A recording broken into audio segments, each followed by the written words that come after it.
We're going.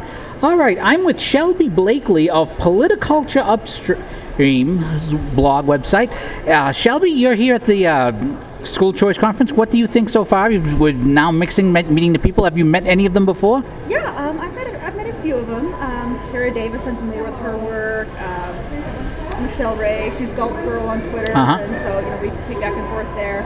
Yeah, there's a few. I'm impressed at how many different places. From how many different places people have come. And where you come from? I come from Atlanta. Oh, I haven't been to Atlanta. I covered one of the, I think it was 2010. I was covering some of the GOP primaries there a while back, but I have friends who live in the area, but I haven't been there in a while. So, what do you write about at your website, PolitiCulture? It's a mixture of politics and culture. The idea is that in our country, we've kind of gotten away from what really drives politics. There's this idea that if you vote for this person, then things are going to get better, and it's not. Politics doesn't drive culture; it's the other way around. And so, the culture of what our country is dictates why our politicians are acceptable. So, it's just about the relationship between politics and culture and the news. And that's the argument that Andrew Breitbart made very loudly for a lot of years while he was alive. Now, how long have you been doing the blog? That particular blog I've been doing just over a year. And before that? Before that, I was working, within the Tea Party, and sometimes I've worked with some voter outreach, things like that. But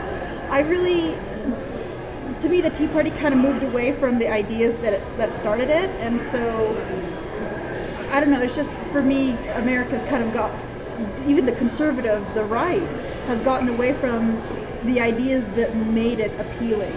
And that is the culture war.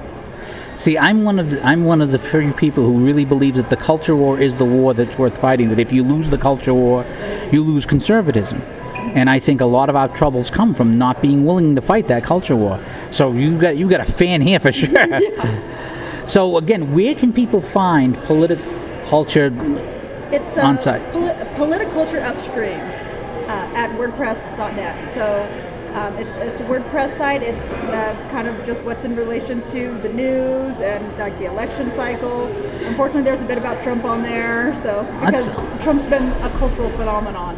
That's very true, and I think the culture is one of the reasons why Trump has done as well as he has, because he's basically used his cultural familiarity.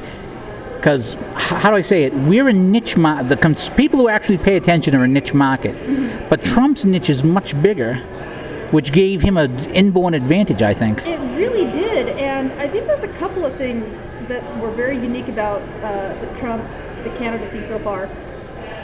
One, it reached low information voters. When people are emotionally tied to, they emotionally bonded with Donald Trump as the rich guy from The Apprentice, and he's thought of as successful, and of course, why wouldn't that spill over into politics? And the line between what was real and what was staged for a reality show was very blurred, and so a lot of people have an idea of what he is in their head that doesn't really jive with what he's been for the past 40 years. And that's a very good point to make. Well, Shelby, thank you so much for your time.